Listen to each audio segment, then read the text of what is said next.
grabación en la nube. Perfecto, ya se está iniciando la grabación y ahora pasamos a revisar las preguntas planteadas en esta semana. A ver, chicos, dice así: respecto al teatro barroco español, señale el enunciado incorrecto. Ojo, aquí voy a aprovechar para señalarles y nuevamente recordarles que ante cualquier examen, ante cualquier pregunta de literatura, RB o lo que fuere, lo más importante es leer correctamente la premisa, saber qué es lo que te pide, y en este caso te pidió lo incorrecto, ¿entendido? ¿Cuál era lo incorrecto, Miss? Que el teatro barroco español no tiene una visión esperanzadora del mundo, ¿entendido? El teatro barroco español o era de temática histórica o de temática filosófica, ¿bien? Y dentro de la filosofía no hemos visto una visión esperanzadora, así que eso es falso. Felicitaciones a los 15 que han acertado ese juego. Recuerden, por favor recuerden, que el teatro barroco español sí se escribía en verso, ¿entendido? Mucho cuidado, por favor, porque ese dato siempre viene en examen. Siguiente pregunta. Señale qué acontecimiento no ocurre en la vida y sueño de Pedro Calderón de la Barca. Nuevamente, ¿qué te pide? Lo que no ocurrió, lo que no sucedió, ¿entendido? Y en este caso, recuerden, por favor, que Segismundo no logra vengarse de su padre, ¿entendido? No logra humillarlo públicamente tal como estaba destinado, tal como estaba marcado en ese destino. Al contrario, vamos a ver que Segismundo, ¿qué hace? Segismundo lo perdona, con lo cual se estaría cumpliendo un tópico, un concepto filosófico que hemos estudiado. A ver, ¿quién me dice, por favor? Activa el audio, escribe en el chat. ¿Cuál es ese concepto filosófico que se ve en La vida es sueño, donde Segismundo perdona a su padre? Vamos. Albedrío, Miss. Exacto, muy bien, Canto, claro que sí, nada más y nada menos que el libre albedrío. ¿Qué nos dice el libre albedrío? Que nosotros podemos cambiar nuestro destino, que nosotros tenemos las riendas de ese destino, ¿entendido? Claro que sí, muy bien, Derek, que me escribió en el chat, perfecto, felicitaciones a los 16 que acertaron esta pregunta. Última pregunta, que es con respecto a relacionar obra con su respectivo tema. Si hablamos de esta lucha entre lo ideal y lo material, recordemos que estamos hablando del tema del Don Quijote de la Mancha, donde lo ideal lo representa el Quijote y lo material, pragmático, que también se le dice, representa Sancho Panza. Si hablamos de reflexión sobre la realidad e irrealidad de la vida, definitivamente estamos hablando de La vida es sueño, donde deben recordar que es una obra de corte de tendencia cortesana, donde se trabaja el tema de la filosofía, de la reflexión, ¿entendido? Y por último, si hablamos del honor villano, estamos hablando pues de la obra teatral Fuente de Juna. Queridos chicos, ¿quién mató al comendador? Por favor, actívame el audio, escribe en el chat. ¿Quién mató al comendador? Fuente Ovejuna lo hizo, señor. Perfecto, claro que sí, muy bien. Fuente Ovejuna lo hizo, señor. Claro que sí, muy bien. Acá me escriben Fuente Ovejuna, me mandan loquitos de ovejitas todavía graciosos, ¿ah? Muy bien. Bien, chicos, vamos a iniciar entonces nuestra clase del día de hoy. A ver, voy a cerrar esto un rato porque si no se me lajea la computadora. Ahí está, perfecto. Vamos entonces a compartir pantalla y mientras que voy ubicándome, atentos a lo siguiente. Les he enviado en el chat las claves de la semana número 7, así como el link de acceso a la plataforma Quizzes para que resuelvan las 10 preguntas de esta semana que está programada hasta el día domingo. ¿Entendido? Tienen bastantes días para poder repasar. ¿Bien? Y también les estoy enviando enlaces adicionales sobre el contenido que vamos a ver el día de hoy. Chicos y chicas, por favor, recuerden que este domingo toca la práctica de literatura, donde van a venir a lo mucho 6 preguntas de nuestro curso. 6 preguntas que se basan desde la semana 1 hasta la semana 8, ¿entendido? Y espero, por favor, que repasen en estos días, recuerden todo lo que hemos visto en clase, repasen y practiquen mis palabras clave, los conceptos que les he dicho que anoten y todo lo demás, ¿entendido? Yo sé que este salón es sumamente bueno, aquí tengo grandes expertos en literatura, por más que sean ingenieros o se conviertan en ingenieros en su futuro, ¿entendido, chicos? Y espero, si ustedes se esfuerzan, sacar 20, ¿bien? Practiquen, por favor, y vuelvo a repetir, de hecho, que va a venir una pregunta de fragmento de obra, así que no sé cuál será, pero por favor practiquen también ese tipo de ejercicios que son fragmentos de obras, ¿bien? Durante las semanas les he estado avisando ahí, así que ya toca el momento en este domingo. ¿Entendido, chicos? Muy bien. Ahora sí, vamos a trabajar el tema número 8, que sí o sí va a entrar al examen de literatura. Ojo, queridos chicos, no piensen que no. Sí, ¿ah? Me dice aquí, estuve viendo exámenes pasados y viene fragmentos de obra y a qué autor corresponde, como que obras no pertenece y así pertenecer a un autor específico. Exacto. Muy bien, Canto, muy bien. Bien, chicos, vamos a comenzar, por favor, y les pido también que participen mucho en esta clase activando su audio o escribiendo en el chat. Bien. Hoy, queridos estudiantes, nos toca seguir hablando de literatura española y vamos a ubicarnos más que nada a las dos últimas generaciones que corresponde a esta literatura, que es la generación del 28 y la generación del 27. Pero primero tenemos que hacer nuestra línea de tiempo, tenemos que recordar nuestra línea de tiempo y ubicarnos en algún punto de la historia. Recuerden, por favor, que después del siglo de oro que hemos estudiado ya en 2 semanas de clase, deben saber que no se dio la generación del 98 así seguidito, no, sino que va a haber un salto del siglo de oro hasta el año 1898 donde se da, ¿entendido? ¿Por qué, Miss? ¿Por qué hemos hecho ese salto? Porque recuerden que el curso de literatura no abarca todos los temas ya debido al poco tiempo que tenemos, ¿bien? Entonces, solamente para aclarar, les comento, después del siglo de oro, vamos a ver que en el siglo XVIII, más tardar, se va a dar el neoclasicismo. Este neoclasicismo va a tener como palabra clave el fin didáctico. Miss, ¿qué es el fin didáctico? Eso sí, anoten, por favor. El fin didáctico significa enseñanza, ¿entendido? ¿Qué quiere decir? Quiere decir que las obras literarias tienen como objetivo tener eso, una enseñanza, ¿bien? Por eso es que en el neoclasicismo vamos a ver que nace y se desarrolla con más detalle esta especie narrativa llamada fábula. ¿Por qué? Porque una fábula es una narración breve que al final, ¿qué tiene, chicos? A ver, ¿quién me dice? ¿Qué es lo que tiene al final una fábula? Moraleja. Muy bien, Canto, claro que sí. Una moraleja. ¿Y qué es una moraleja? Una enseñanza, ¿bien? En España, este neoclasicismo va a tener un gran representante que es Leandro Fernández de Moratín, con su famosa obra teatral El sí de las niñas, ¿bien? Luego, ya a inicios del siglo XIX, es decir, a inicios de los años 1800, en España también nace el romanticismo, cuya palabra clave que ya hemos estudiado en la semana 4 es la subjetividad. ¿Qué significaba subjetividad, queridos chicos? Actívenme el audio, escriban en el chat. ¿Qué era subjetividad? Pasión sobre razón. Perfecto, Jefferson, muy bien. La pasión sobre la razón. Y en España, el que va a desarrollar esa subjetividad es nada más y nada menos que nuestro amigo Gustavo Adolfo Bécquer con sus famosas rimas y leyendas, ¿entendido? A ver, te voy a lanzar una rimita para que veas la subjetividad y sobre todo se lo dedicas a tu tóxico o a tu tóxica, que dice así: por una mirada, un mundo; por una sonrisa, un cielo; por un beso, ay, no sé, yo no sé qué daría por un beso. Ahí está. U otro que dice, ¿no? Hoy la tierra y los cielos me sonríen. Hoy llega al fondo de mi alma el sol. Hoy le he visto y me ha mirado. Hoy creo en Dios. Ay, Dios mío, le doy mi vacante, me dice acá Jesús. No, la vacante se respeta, queridos chicos, la vacante es sagrada. No regalen las vacantes, por favor, no regalen. ¿Bien? Muy bien, entonces, este romanticismo, ¿cuándo va a terminar? En el año 1898, que da inicio, pues, a la generación del 98. ¿Bien? Anoten, por favor, ¿cuál va a ser la palabra clave de la generación del 98? Ahí lo tenemos. Nada más y nada menos va a ser en este caso, revalorizar España. Repito, palabra clave de la generación del 98 es revalorizar España.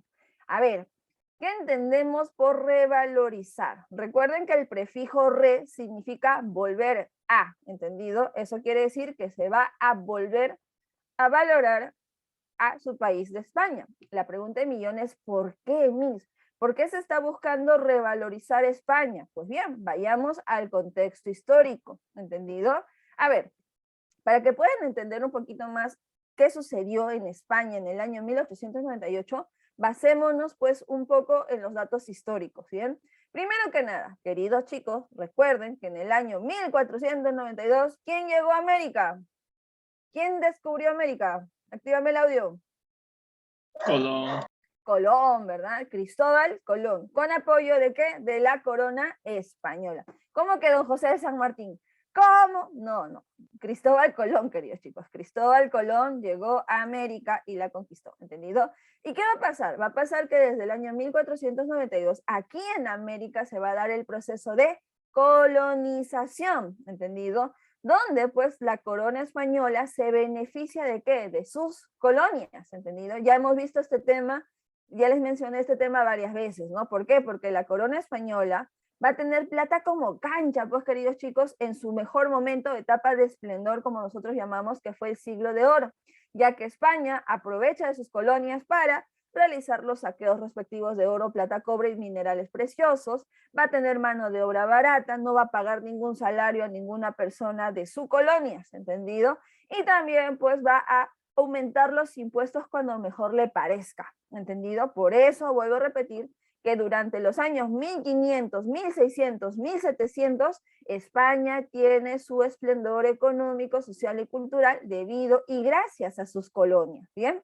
Pero ¿qué va a pasar durante los años 1800? Pues se va a dar los famosos procesos independentistas. Pregunta, queridos chicos, pregunta. ¿En qué año se proclamó la independencia de nuestro país, Perú? Activa tu audio. Muy bien, en el chat ya me contestó Canto. ¿En qué año se proclamó la independencia del Perú, queridos chicos? Dicho sea de paso, ya hemos celebrado el bicentenario. Actívenme el audio. A ver, uno que me active el audio, porfis. Anímense. Nadie quiere hablar, nadie quiere activar su audio. 1821, Gracias, Canto, muchas gracias, perfecto. Aquí en el chat todos me escriben, claro que sí, pero actívenme el audio, chicos, atrévanse, ¿bien? Muy bien. En 1821 se proclama la independencia de nuestro país. ¿Y eso qué significó, Miss? Significó que a partir de ese momento dejamos de ser colonia de España, ¿entendido? Y por tanto España ya no puede entrar a nuestro territorio para hacer lo que siempre hacía, ¿bien? Ahora, ¿qué pasa? Pasa que el Perú no fue el único que se independizó en esos años. Vamos a ver que antes de nosotros, pues Argentina, Chile, se va a independizar gracias a quién? Gracias a don José de San Martín, ¿entendido? Y por el norte vamos a ver que Simón Bolívar está independizando lo que es Venezuela, Colombia y Ecuador y otros países más que están allá en el norte, ¿entendido? Y en Centroamérica, México también se está independizando, Panamá también se está independizando y varios países e islas también se están independizando. Por tanto, ¿qué sucede? Sucede que durante los años 1800, España poco a poco está perdiendo sus colonias, ¿entendido? Y el año más crítico va a ser justamente en el año 1898, cuando España oficialmente pierde sus últimas colonias. ¿Cuáles eran sus últimas colonias? Mis Filipinas, Cuba y Puerto Rico, pues mi hermano. ¿Y pierden contra quién? Contra Estados Unidos, que le declara la guerra a España. ¿Para qué? Para disque buscar la liberación de estas últimas colonias. Pero ojo, chicos, ojo, mucho cuidado. Ustedes deben saber por cultura general que Estados Unidos nunca ayuda así de gratis, jamás. Siempre Estados Unidos va a ayudar si es que hay algo que le interese, si es que hay algo que le conviene. Ejemplo claro, la guerra que ocurre ahora entre Ucrania y Rusia, donde ustedes deben saber que Estados Unidos no tiene que hacer nada ahí en la guerra, pero está metida. ¿Por qué? Porque sabe muy bien que hay algo que puede beneficiarle más adelante, ¿entendido? Y vamos a ver que ahora Filipinas, Cuba y Puerto Rico van a pasar a manos de Estados Unidos, donde más adelante, en los años 1900, Cuba, ¿qué va a iniciar? Va a iniciar la Revolución Cubana. ¿Contra quién? Contra Estados Unidos. Ajá, datos históricos, miren, son datos curiosos e históricos que debemos tomar muy en cuenta. Pero como estamos hablando de España, continuemos con este país, ¿bien? ¿Qué sucede entonces? Sucede que el año 1898 va a ser el año más crítico que tiene España, el año más oscuro porque toda la sociedad española ha caído en un shock emocional, en una gran depresión, ¿entendido? España llegó a un punto de olvidarse de lo que era antes. Por eso es que un grupo de grandes intelectuales, poetas, filósofos españoles, ¿qué van a fundar? Van a fundar la generación del 98, con el objetivo de redefinir el concepto de España, con el objetivo de sacar, de levantar a España de las cenizas y recordar cómo fue España en sus mejores momentos, ¿bien? Ahora, la generación del 98 va a tener las siguientes características. Primero que nada, va a utilizar esta especie literaria que es el ensayo para poder crear obras donde se busque una reflexión y un sentido autocrítico. Recuerden que los ensayos van a ser estos textos donde se plasman las opiniones, los puntos de vista que tiene el autor. ¿Para qué? Para hacer una crítica, ¿entendido? Y esa crítica incentive a la reflexión de la sociedad, en este caso para la sociedad española, ¿entendido? Y vamos a ver que muchos de los ensayos tienen este sentido autocrítico. ¿Qué significa? Que ellos mismos, los propios españoles, van a criticarse. Ellos mismos van a buscar e identificar cuáles fueron los reales problemas que generaron pues esta crisis. ¿Con qué objetivo? Con el objetivo de encontrar una solución, que justamente es esa, ¿no? La de redefinir España, de resurgirla del mundo de las tinieblas, como se diría en literatura. Bien, ahora, otra característica muy importante que hace la generación del 98 para llegar a ese objetivo de revalorizar España o levantarla de las cenizas es revalorizar todo lo que fue antes, ¿entendido? Revalorizar, en este caso, la mejor etapa que tuvo España, ¿bien? Y aquí debemos recordar cuál fue la mejor etapa de España, queridos chicos. ¿Cuál fue? Actívenme el audio o escriben en el chat. Siglo de oro. Exacto, muy bien, claro que sí. Nada más y nada menos que el siglo de oro. Por tanto, ¿qué va a hacer la generación del 98? Pues van a traer a esta literatura los personajes más icónicos del siglo de oro. El Quijote de la Mancha, Fuenteovejuna, en este caso también a los autores más importantes, Cervantes Saavedra, Cervantes Saavedra, Garcilaso de la Vega, ¿entendido?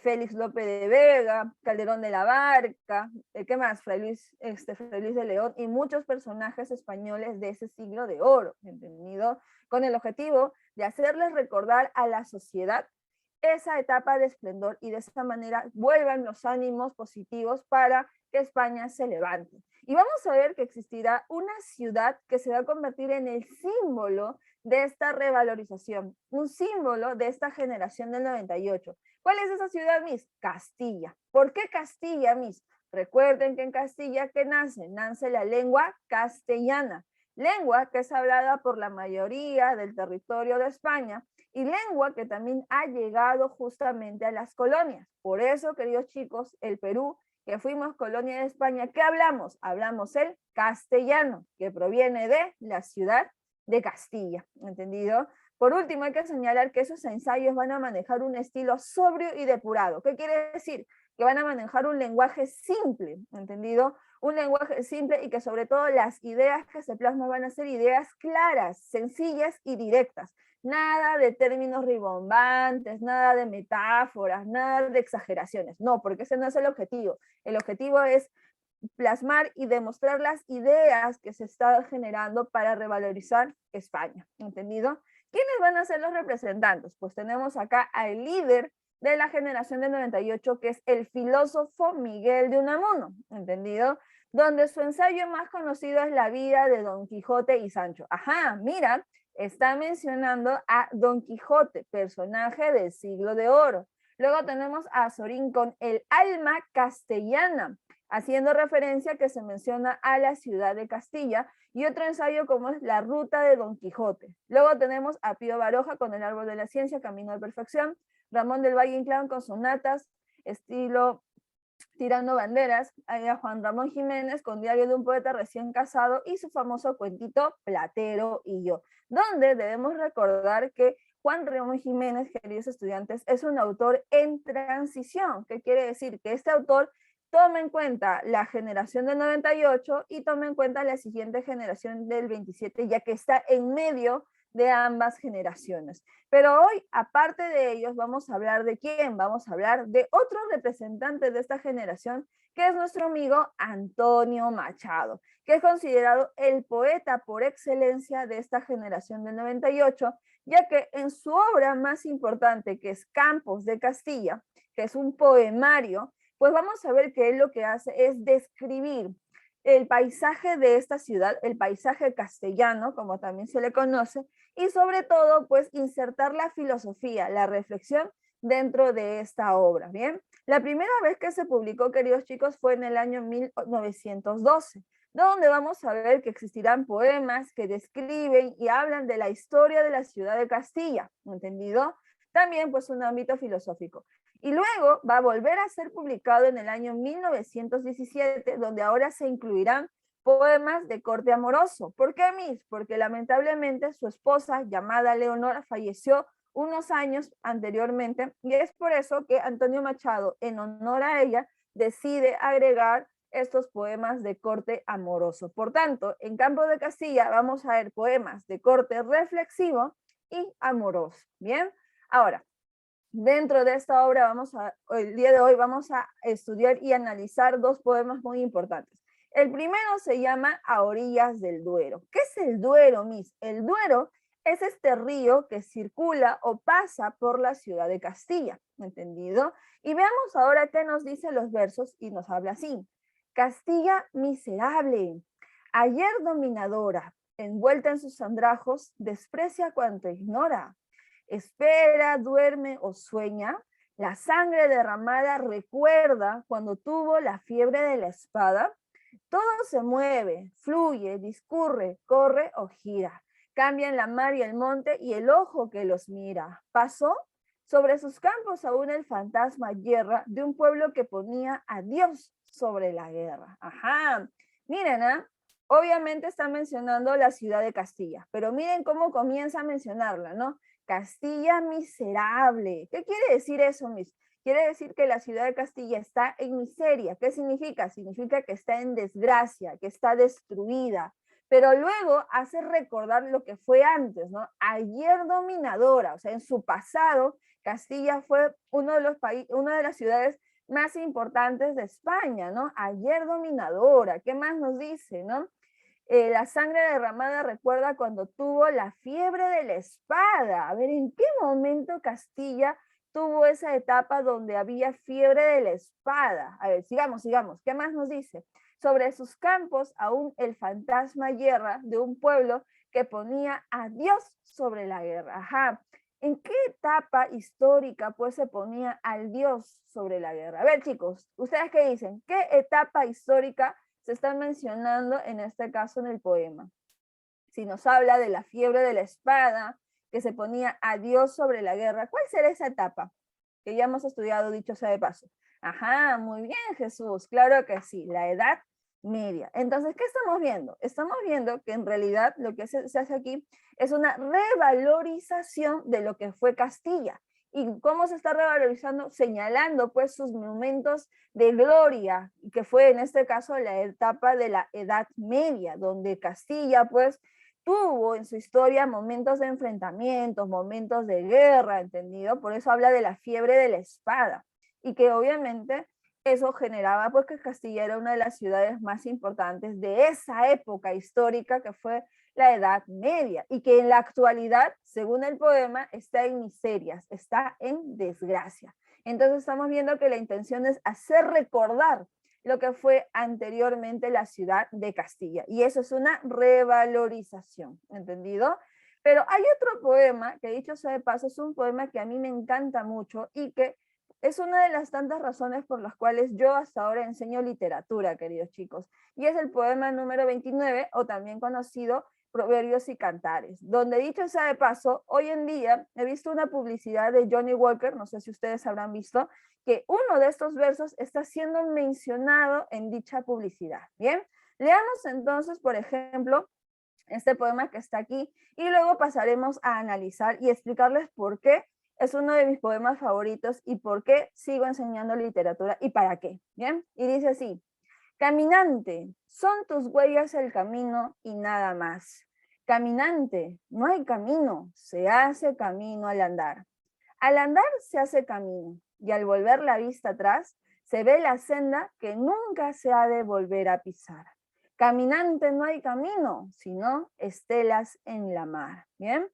Algo que me faltó comentarles, queridos chicos, es que en este poema vamos a ver la presencia de los símbolos filosóficos que crea Antonio Machado. Mis, ¿qué cosas son símbolos? Pues van a ser estas representaciones que una palabra lleva a otra representación. Por ejemplo, ¿no? Recuerden que la paloma blanca, ¿qué simboliza? Simboliza la paz. Entonces, un elemento representa otra cosa.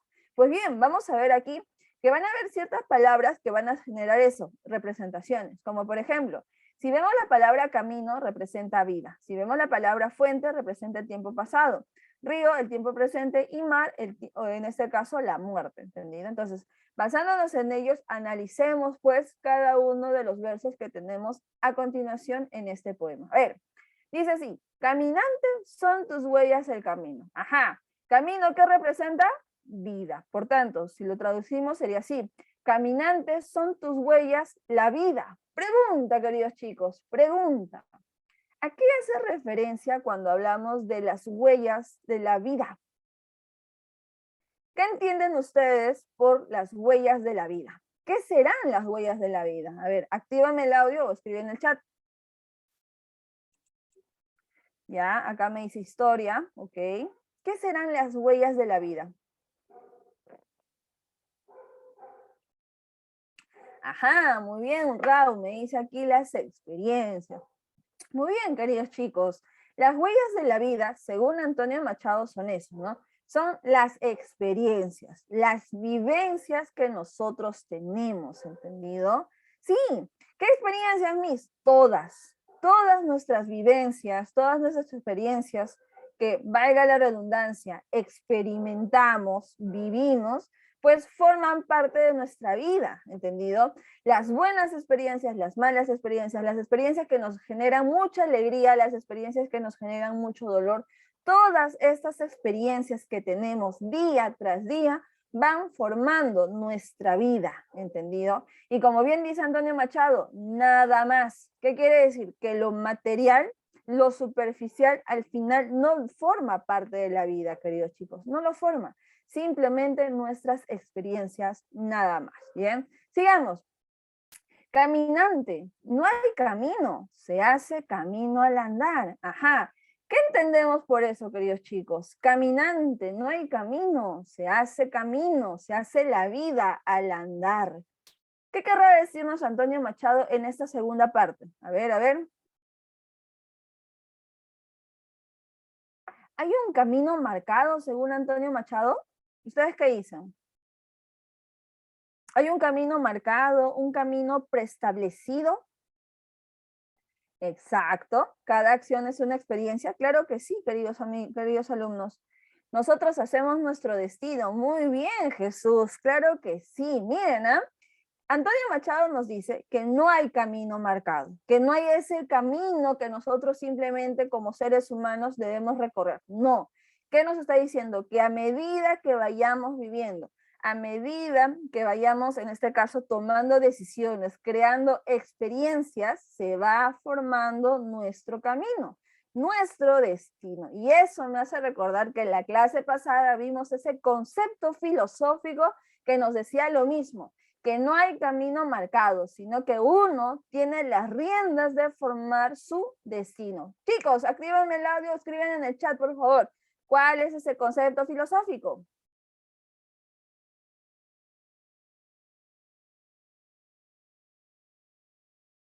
¿Ok? Drío, me dicen acá. ¿Qué es eso, Drío? Vamos, vamos. A ver, ¿cuál es ese concepto filosófico que nos dice, no? Que no hay destino marcado, sino que uno toma las riendas de su destino. Exacto, Jorge, muy bien. Nada más y nada menos que el libre albedrío. Miren, ¿ah? Miren lo que nos está diciendo Antonio Machado, que nuestra vida está conformada por el libre albedrío, que nosotros mediante las decisiones que tomemos día tras día, pues vamos forjando nuestro camino. ¿Entendido? Muy bien. Sigamos. Al andar se hace camino, ya lo tenemos claro. Pero mira qué más dice. Y al volver la vista atrás, se ve la senda que nunca se ha de volver a pisar. Ojo, la senda es un camino, ¿ya? Es el sinónimo de camino. Vuelvo a repetir. Y al volver la vista atrás, se ve el camino que nunca se ha de volver a pisar. Pregunta, ¿qué quiere decirnos Antonio Machado en esta parte? Obviamente, si volvemos la vista atrás, estamos hablando de ¿qué? Del pasado, ¿entendido?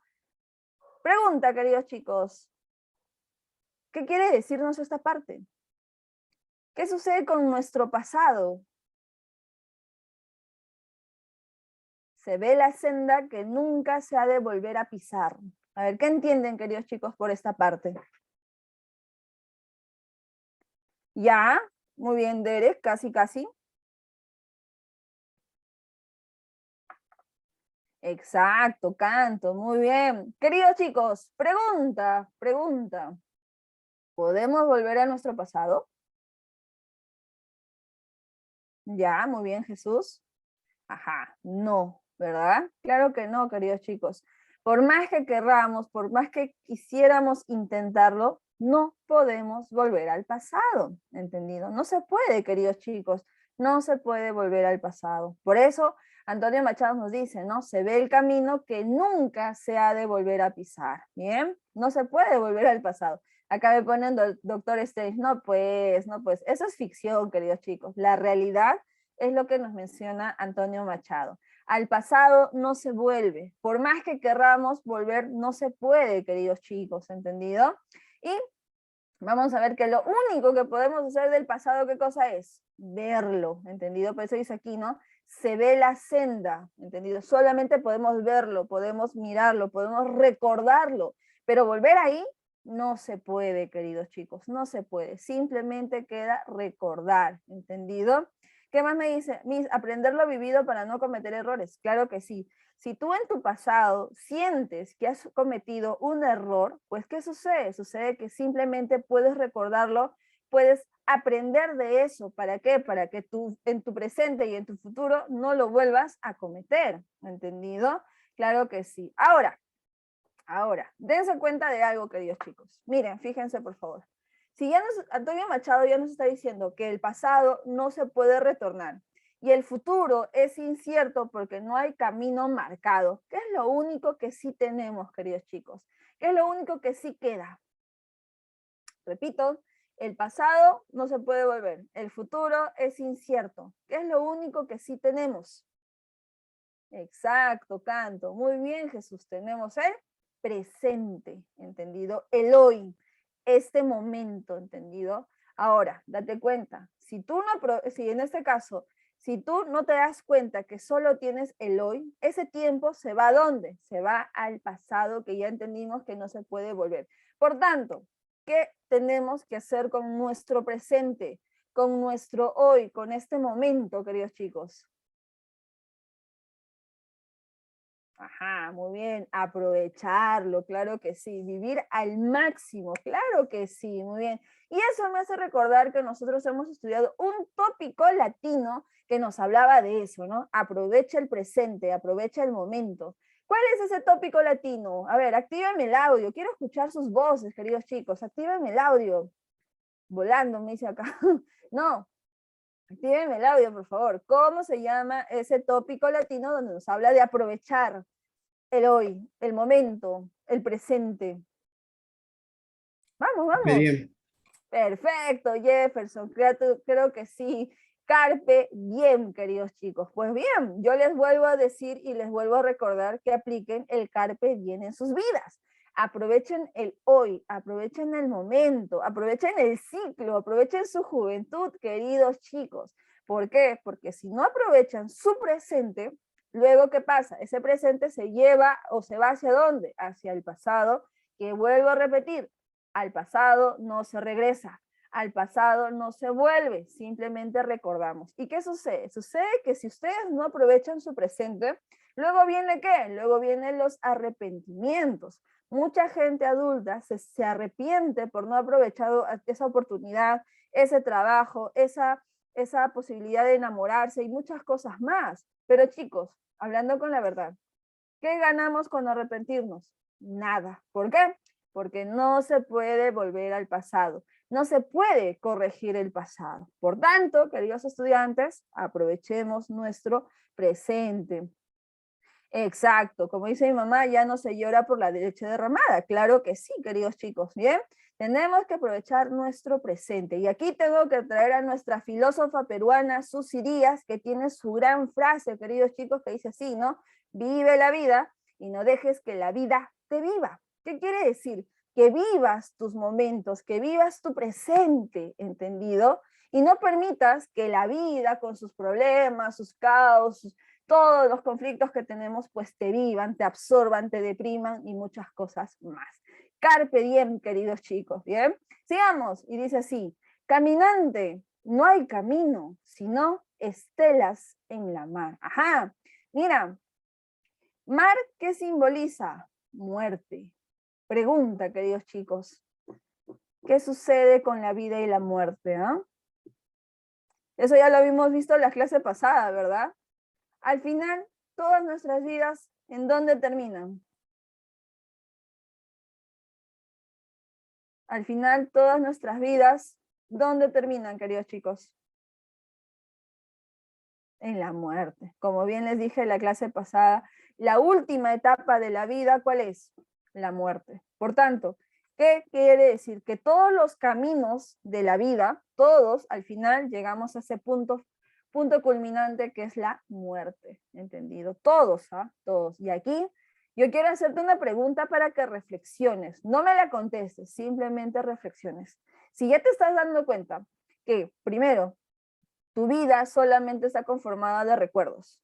Segundo, que tú tienes las riendas de tu destino porque tú eres el único que forja ese camino.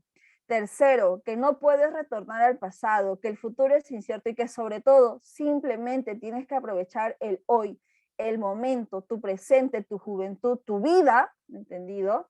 Y que por último, la última etapa de la vida es la muerte, pues te lanzo la siguiente pregunta. ¿Cómo quieres forjar tu camino? ¿Bien? Ustedes que son jóvenes, yo sé que todavía no han llegado ni a los 20, la mayoría quizás, ¿entendido? Todavía tienen mucho por vivir. ¿Con qué experiencias, con qué vivencias quieren formar ese camino que tienen y que todavía está chiquito, todavía falta mucho por recorrer? ¿Con qué vivencias, con qué recuerdos? ¿Entendido? Punto número 1. Punto número 2. Cuando estés viejito, cuando estés en tus últimos momentos de vida, ¿qué camino quieres recordar? Un camino bonito, con buenos recuerdos, con momentos alegres y también quizás con recuerdos tristes, pero que forman parte de la vida, o un camino desordenado, un camino crítico, un camino conflictuoso, que al final te genera amargura por haber vivido ese tipo de vida. ¿Qué camino quieres recordar? ¿Bien?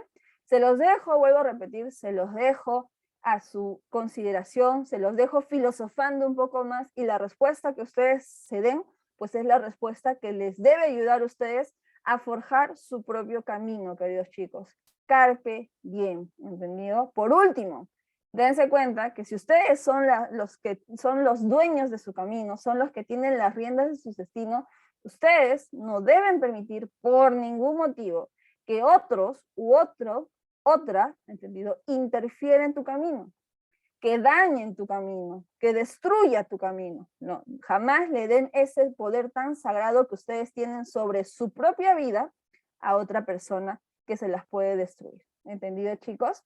Muy bien, entonces, dense cuenta todos los mensajes que tiene pues este famoso poema del Carpe Diem, o mejor dicho, de poema 29, que como les repito, es una de las tantas razones por las cuales sigo enseñando literatura hasta hoy en día, ¿entendido? Y que me gusta mucho porque creo y siento que estoy alentando a que ustedes que son jóvenes, pues vean la vida desde otra perspectiva y sobre todo les ayude a cambiar, ¿entendido, chicos?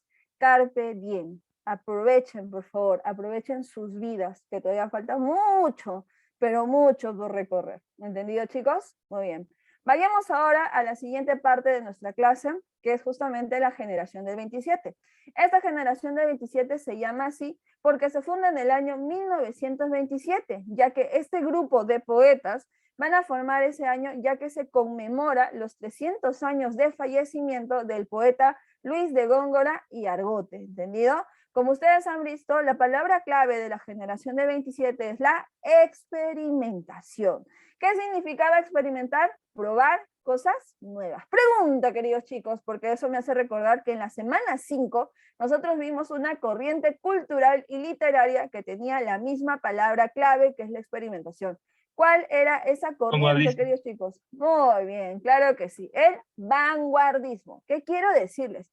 Quiero decirles que ese vanguardismo que nace en Francia justamente durante los años 1900 también llega a España con este fin o afán renovador, ¿entendido? La generación del 27, al igual que el vanguardismo francés, está buscando renovar, está buscando experimentar, probar cosas nuevas dentro de su literatura. Pero ojo, vamos a ver que esta renovación no la va a hacer, en este caso, eliminando lo tradicional. No, en el caso de España, vamos a ver que la experimentación vanguardista se va a fusionar con la tradición de España, ¿entendido? Ya que hace poco, pues recuerden que la generación del 98 está buscando levantar a España de las cenizas y la generación de 27, que no va a ir en contra de eso, pues va a ayudar a que se continúe con ciertas partes tradicionales, pero también renovando la literatura, ¿bien?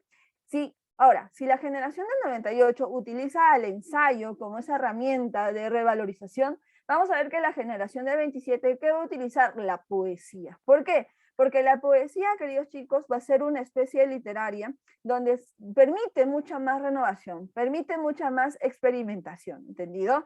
Y es por eso que vamos a ver que la poesía va a ser muy utilizada por la generación de 27, que está conformada por Federico García Lorca, Rafael Alberti, Pedro Salinas, Vicente Alexandre y Luis Cernuda, donde quien más destaca es nuestro amigo Federico García Lorca. Pues chicos, él va a tener mucha actitud renovadora tanto en la poesía como en el teatro de España. Bien, en el caso de la poesía, vamos a ver que él va a fusionar el vanguardismo con lo tradicional, sobre todo de la ciudad de Andalucía, donde se encuentra la cultura de los gitanos, que dicho sea de paso, Federico García Lorca conoce esta cultura de los gitanos desde muy chiquito, ya que el lugar donde vivía, pues estaba conformado por la cultura de los gitanos, ¿entendido? Y es por eso que va a crear su famoso poemario llamado Romancero Gitano, que va a basarse pues de este universo de estos gitanos, que dicho sea de paso, también aquí en el Perú existe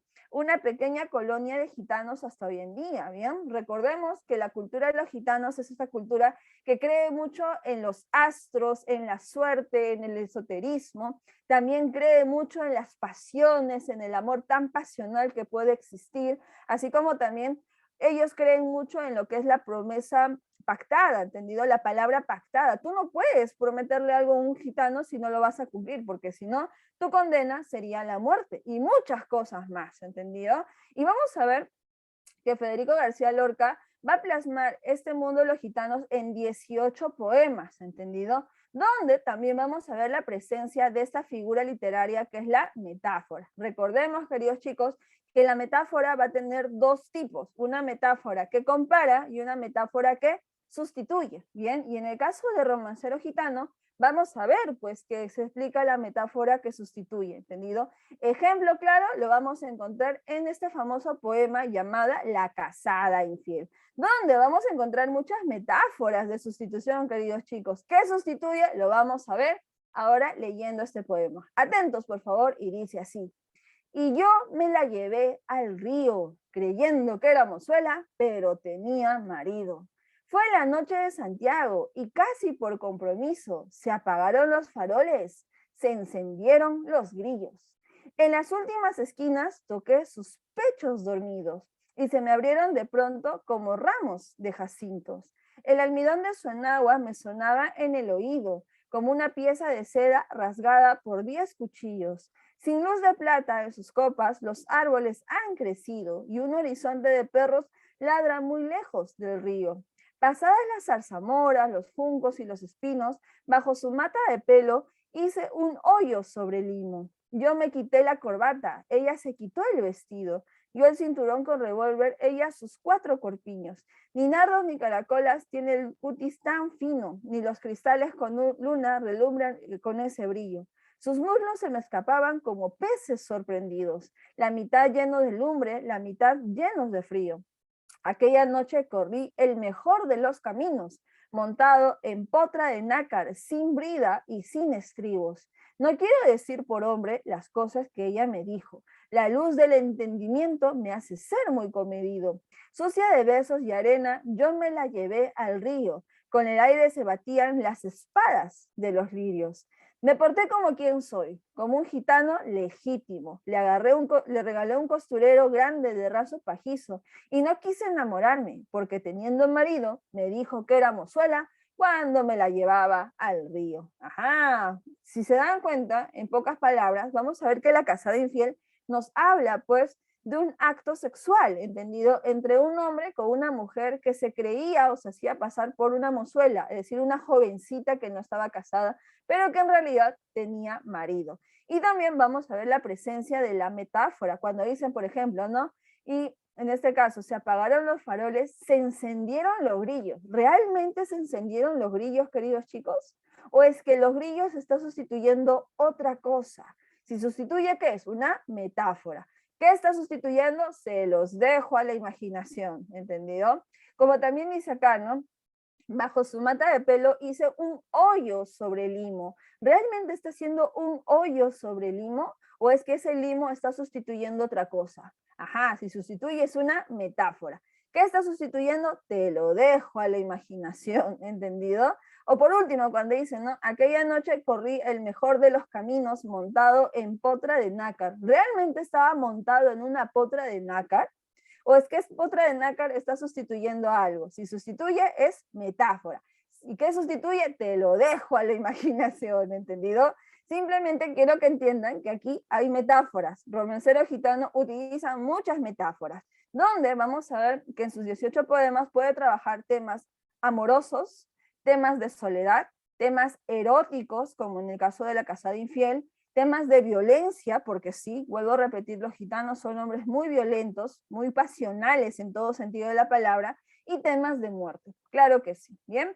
Eso es en el ámbito de la poesía, pero Federico García Lorca no solo remodela la poesía, también remodela el teatro, conocido también como el teatro lorquiano, donde le va a dar mayor protagonismo a las mujeres, va a haber este choque o esta crítica a los códigos sociales, vamos a ver que habla de las historias de un aspecto muy, muy realista y por último inserta elementos populares. ¿Y dónde lo vamos a ver? Pues en su obra más importante del género dramático, que es Bodas de Sangre, ¿entendido? Algo curioso que tiene Bodas de Sangre, queridos chicos, es que los nombres de los personajes son diferentes, ¿entendido? Son muy peculiares. ¿Por qué? Porque el novio se llama novio, la novia se llama novia, madre, padre, suegro, suegra, nada más. Pero el único personaje que sí tiene nombre es el de Leonardo Félix, ¿entendido?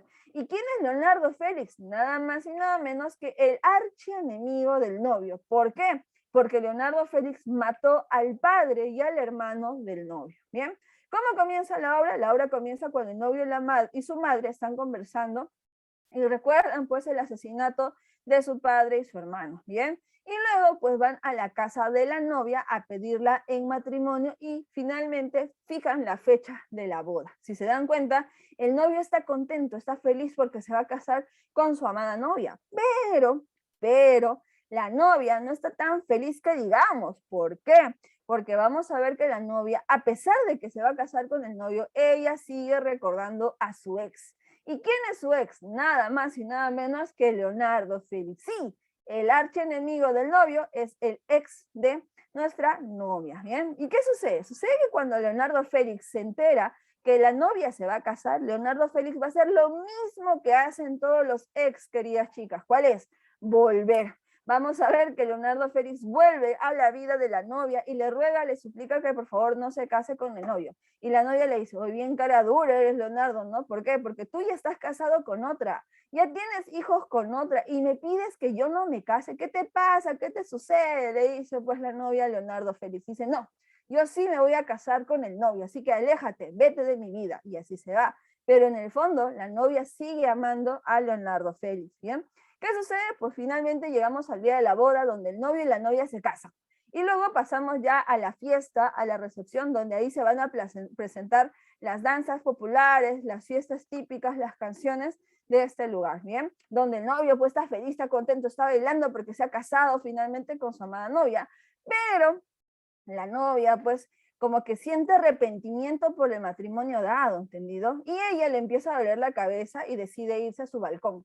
Y cuando llega a su balcón, ¿quién estaba ahí? Leonardo Félix, queridos chicos. La novia, que no podía contener más su arrepentimiento, pues finalmente cae y se besa con Leonardo Félix, ¿entendido? ¿Y qué sucede? Sucede que entre ellos dos deciden huir, deciden alejarse y dejar todo de lado, ¿entendido? Y vamos a ver que la novia y Leonardo se escapan de la fiesta, mientras que el novio sigue bailando, sigue disfrutando de toda la celebración, hasta que llega ¿quién? Llega la esposa de Leonardo Félix, y es ella que le cuenta al novio que la novia y Leonardo acaban de escapar. El novio no lo puede creer, así que va hacia el balcón donde supuestamente estaría la novia y no encuentra absolutamente nadie. Es en ese momento que el novio recuerda todo el odio que sentía por Leonardo Félix, y vamos a ver que él de la nada encuentra un cuchillo y se lo va a llevar y va a salir en busca de los dos fugitivos. En el camino vamos a ver que la Luna, que aquí sí tiene personaje, tiene una actriz haciendo de Luna, y una mendiga van a ayudar en la búsqueda, donde constantemente la mendiga le dice al novio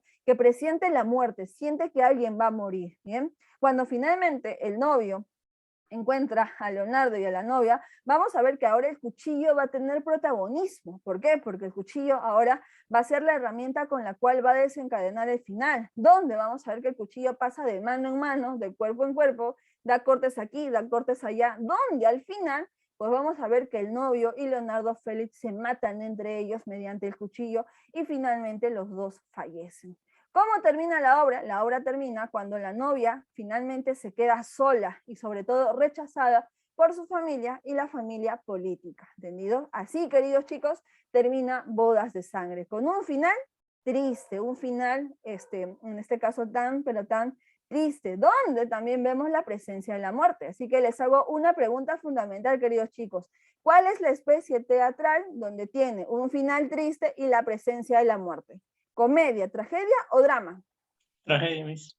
Exacto, Canto, muy bien. Por tanto, Bodas de Sangre, queridos chicos, es una tragedia, ¿entendido? Muy bien. Entonces, queridos estudiantes, eso es todo lo que trabajamos el día de hoy, que dicho sea de paso, también entra en el examen. Bien, voy a detener la grabación.